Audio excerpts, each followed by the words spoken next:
Good morning. Welcome to this morning's coffee devotional time.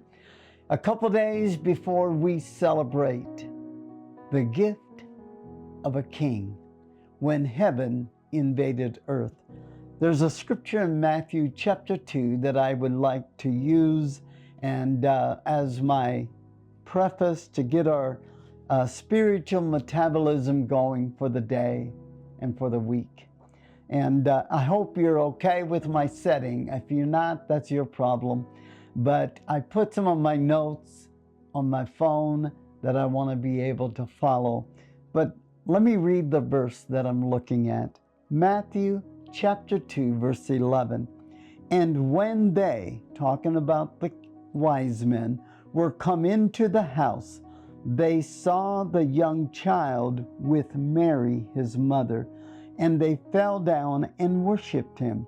And when they had opened their treasures, they presented unto him gifts, gold, frankincense, and myrrh.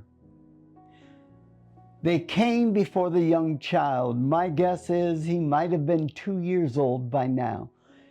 He was no longer just a babe wrapped in swaddling clothes. Nevertheless, the wise men traveled from the east, through the deserts and through the sand, to worship and find the king that was born to man. I had to think this Christmas season about the song of the little drummer boy. What really does the song, The Little Drummer Boy, mean? You know, the ra-pa-pa-pa-pum. If you take that out, you will read the words, and the words talk about a little drummer boy and how this little young boy stood before a newborn king, and he had empty hands. He had nothing to bring. And while we read about the wise men arriving and they bared costly treasures of gold, frankincense, and myrrh, the boy had nothing to offer but empty hands and a drum and a stick. Only a drum and a stick. The wise men teach us that Jesus is worthy. He's worthy of our very best. They traveled far. They counted the cost, and where they traveled bearing their gifts with their feet. And their gifts reflected honor, wealth, worship, and sacrifice. The drummer boy reminds us of something that is equally as powerful. God doesn't measure our gifts by their price, but rather by the heart that gives them. When the boy played the drum, he was offering what he had: his time, his talent, his obedience, and guess what? Heaven received his worship. Christmas is a time of year where it invites us to ask a deeper question.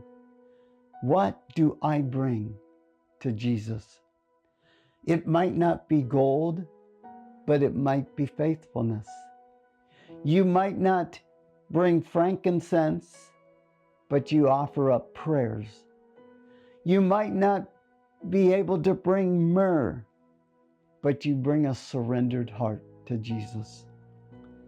Jesus receives both the treasures of the King and the simple offering of the humble, a child. And when we give what we have, no matter how small it may seem, he smiles and says, that is more than enough. So as you go about your day and get your day started and your week leading up to Christmas, remember, ask the Lord to help you to bring your best, not just to bring what is impressive, but rather bring out of a sincere heart your gifts, your talent, whatever that might be, and beat on your drum. Ra-pa-pa-pa-pum. Give him your heart. Give him worship. Give him praise.